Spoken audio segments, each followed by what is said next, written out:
All right, what's up, everybody? Super excited for this webinar. We'll go ahead and get started in just a bit.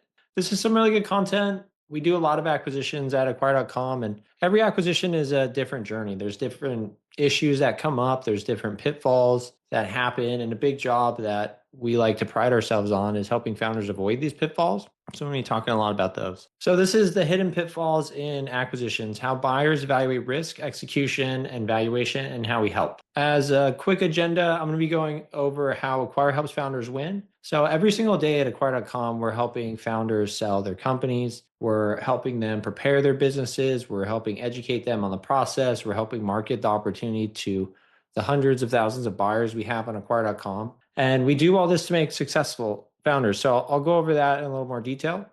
And then we'll dive into the hidden pitfalls. So these are some stories I'm going to share about acquisitions that we've helped facilitate, where some things came up and we were able to get around those pitfalls. And they're great lessons in case you're looking to sell your company. You can hopefully avoid those pitfalls. Then I'll be going over our buyers. So we work with our buyers on a daily basis, and we know a lot about them, from the types of valuations and multiples they look to pay for businesses, their non-negotiables, the transparent truth on how they access deals. So we'll give you some insight into how you can put yourself in the buyer's shoes to make you successful when you're going to sell your business. And then I'll also talk about how we help. We create a lot of content at acquire.com. We have free resources available for founders that can be accessible any time of the day, from our podcast to our YouTube channel to our blog. We even have a course on how acquisitions work. And then I'll also talk about a free listing scorecard that we're doing for any founders on the call that's looking to potentially sell your business.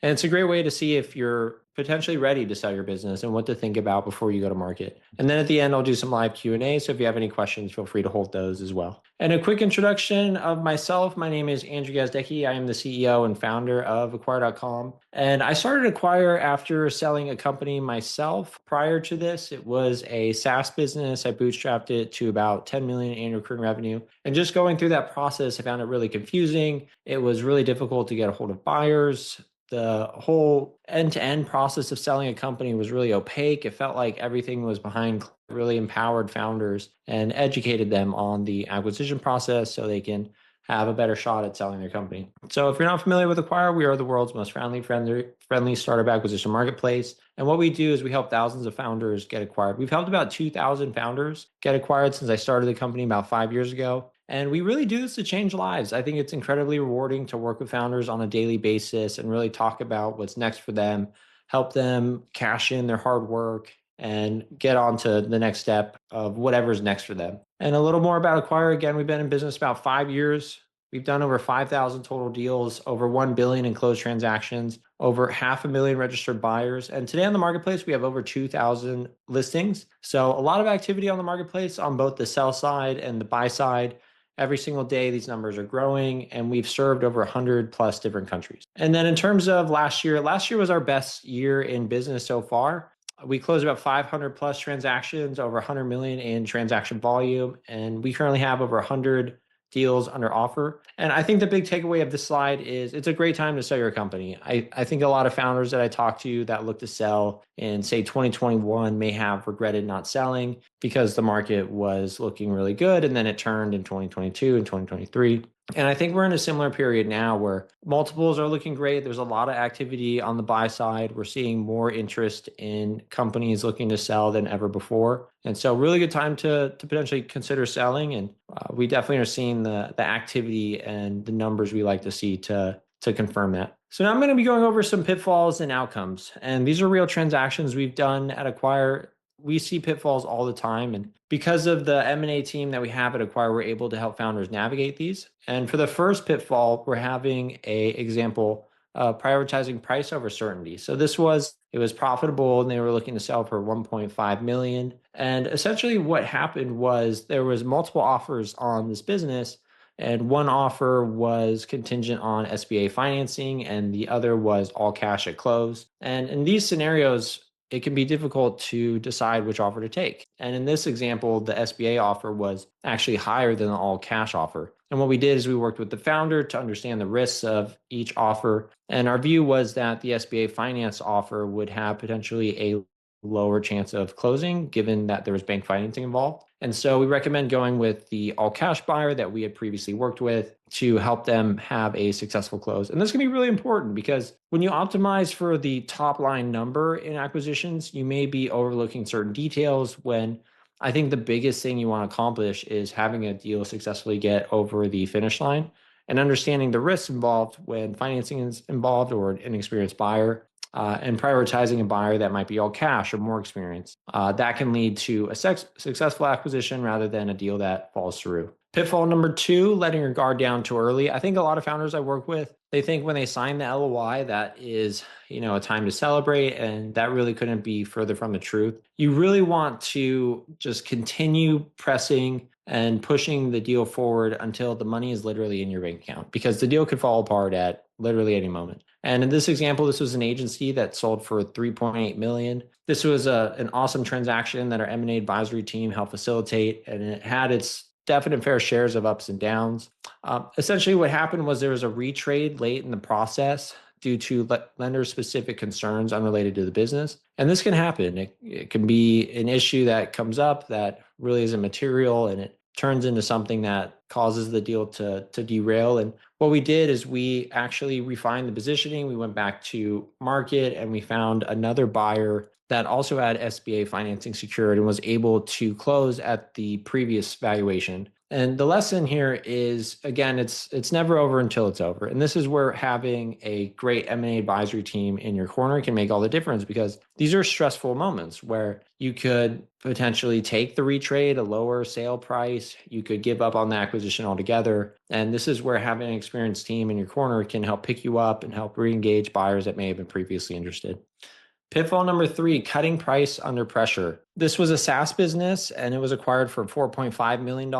Again, another life-changing acquisition. And this was a SaaS business without traditional recurring revenue. They found a strategic buyer with strong product fit. Late in negotiations, the buyer pushed aggressive risk allocation and requested a last-minute retrade. How we helped? We helped Valuation constant and addressed risk through structure, transition support, and post-close involvement instead of just price. Outcome close at the original valuation with minor structural adjustments. I specifically remember this transaction. Again, another high stake acquisition where in these scenarios, it can be really easy to just take the lower offer, do it to get the deal done because you don't want the deal to fall apart. But if you know the value of what you built and the value of your business to the acquiring party, that allows you to hold firm, address what really the concern is, and ideally close at the agreed valuation rather than a lower valuation. And this can be the difference between hundreds of thousands or even millions of dollars.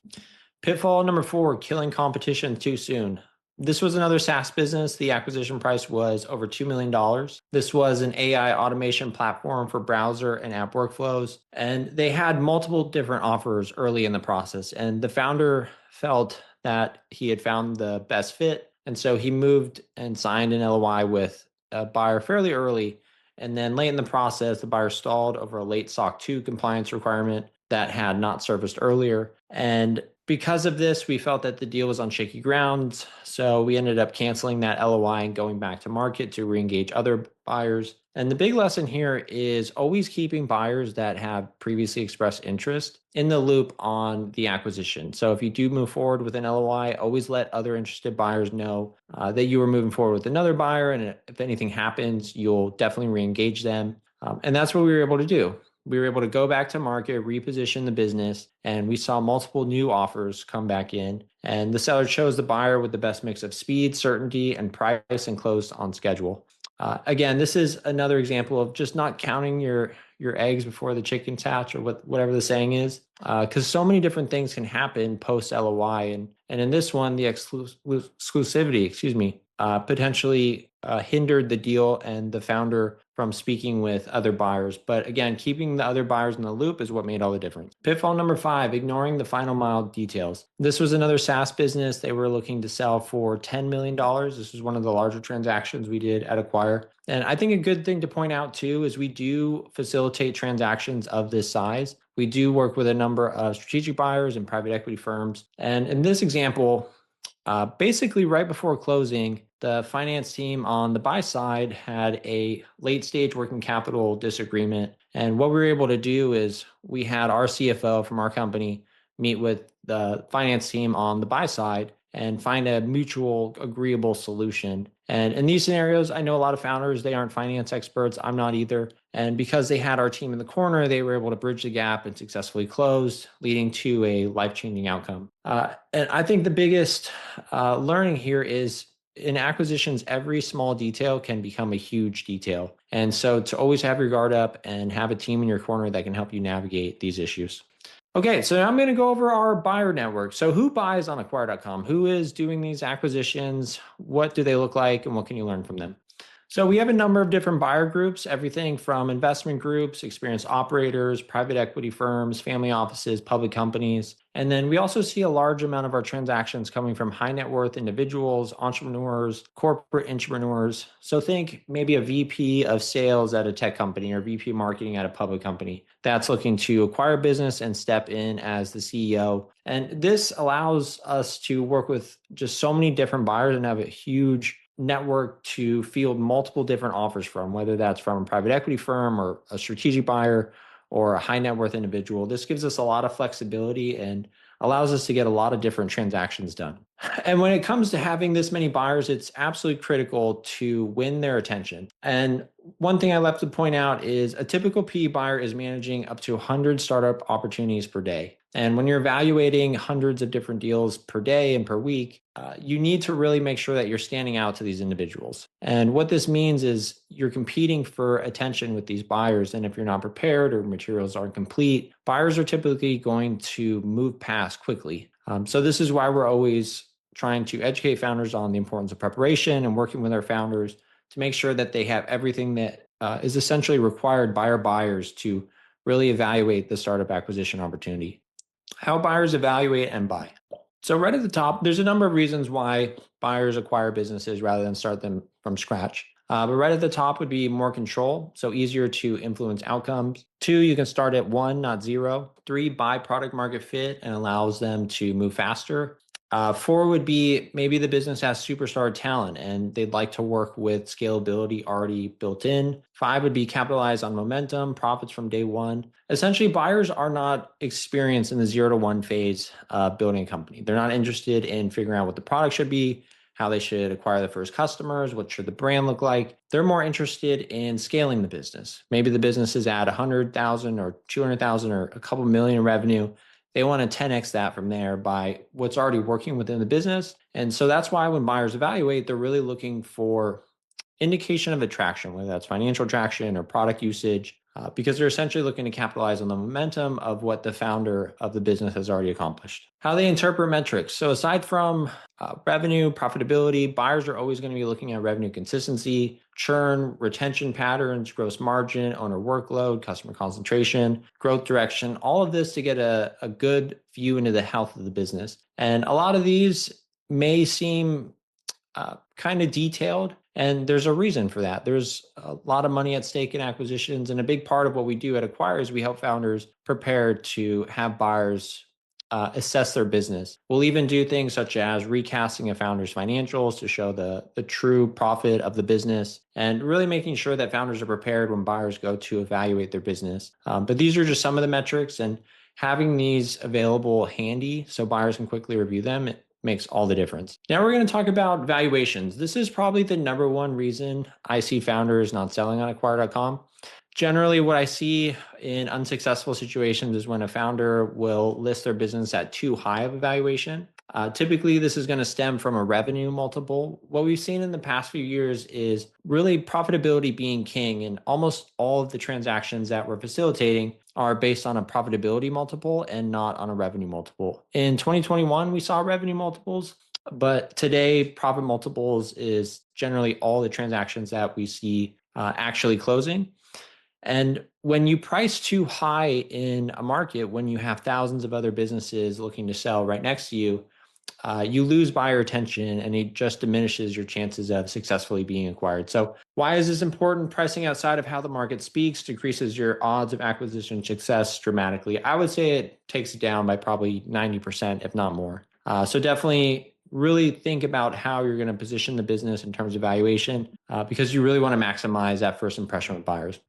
And in terms of what we see for multiples, we just recently released a multiples report using all the data of closed transactions for all of 2025. But from here, you can see some ranges that are a good rule of thumb. Profit multiple being 2 to 9x if you're under 100,000 in TTM profit. If you're between 100,000 and a million, that would be between 3 to 7 times. And then over a million would be 4 to 8. And you can see as the businesses get bigger, the multiple scales with it because the business is generally viewed as being more stable, and you're going to attract a different buyer pool who can pay higher multiples. So here's the $1,000,000 question: how to justify a higher multiple? What holds weight? All of this stuff combined is always going to drive your multiple higher. Everything from high profit margin, high year-over-year growth, low churn, large TAM, high product use, multiple years in business, strategic partnerships, and a dominant brand. But the biggest one is really going to be high year-over-year growth. If you're looking to command a revenue multiple, you generally need to be at scale, which generally means over 5 to 10 million in recurring revenue, and year-over-year growth being at least 30%, ideally 100%. If you're not in these categories, look to value your business on a profit multiple, and you'll be much more successful when you go to market. Common issues we help sellers fix. So a lot of people don't know this, but at Acquire, we are helping founders literally every single day because acquisitions are extremely confusing. If you go at it alone, generally you're going to hit some roadblocks. You're generally not going to be as prepared as maybe some other businesses that are more experienced in acquisitions. And we love to help founders with these issues, such as confusing revenue explanations, missing or inconsistent financials, weak operational descriptions, vague workload expectations, poor transition planning. A lot of things founders may not think about when they go to market or think that are important for buyers to see. For example, the one at the bottom is a great one to add. Have you thought through the transition? Are you willing to stay on in the business? If so, how many hours per week or per month are you willing to provide? A lot of these things too really de-risk acquisition in a buyer's eyes, which dramatically increases the odds of a successful close. Why Acquire's curated listings win? At Acquire, we are a curated marketplace. We curate every single listing that comes onto the marketplace.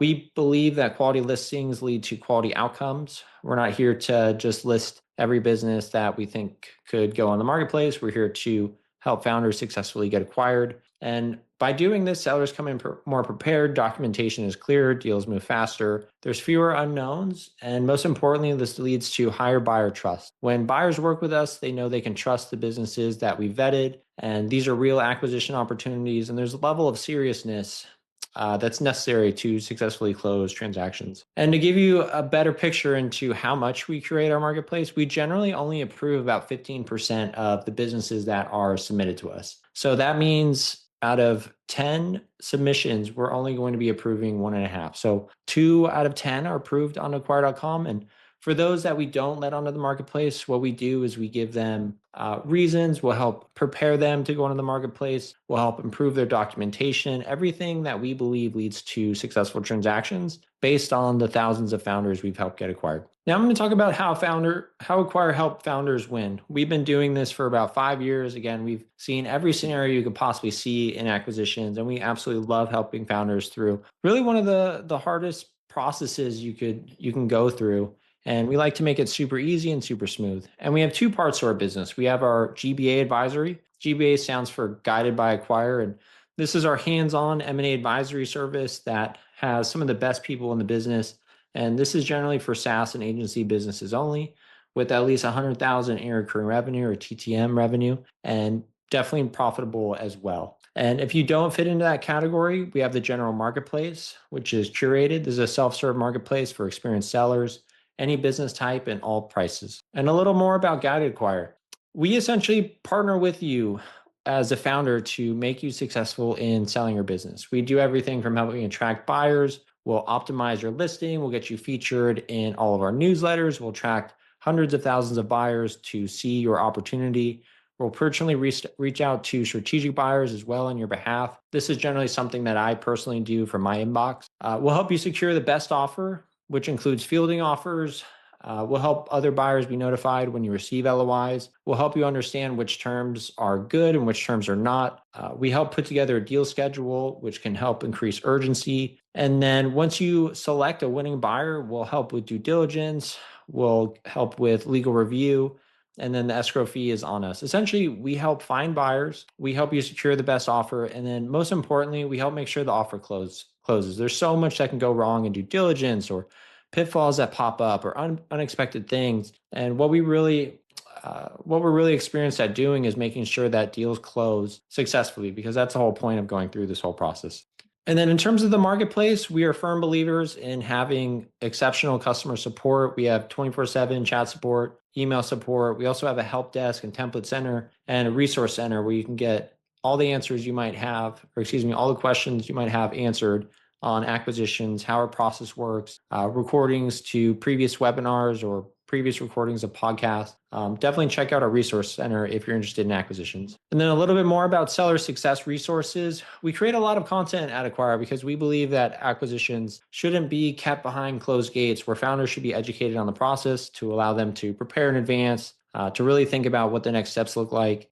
So we have content on our YouTube channel from our previous webinars, our success stories, tons of different tips on acquisition stories or pitfalls or things that you should be doing when you're thinking about getting acquired. On our blog, we have webinar recaps, more success stories, help and advice, every acquisition terminology, we've written about it, news within the industry. So if you're looking to sell your business, check out these two resources. They're completely free. YouTube channel, our blog. There's definitely, we pretty much have written the book on acquisitions. And then we're trusted by founders around the world. We have hundreds of Trustpilot reviews. As I've said, we've helped thousands of founders get acquired, and this is really what drives us. We love helping founders succeed.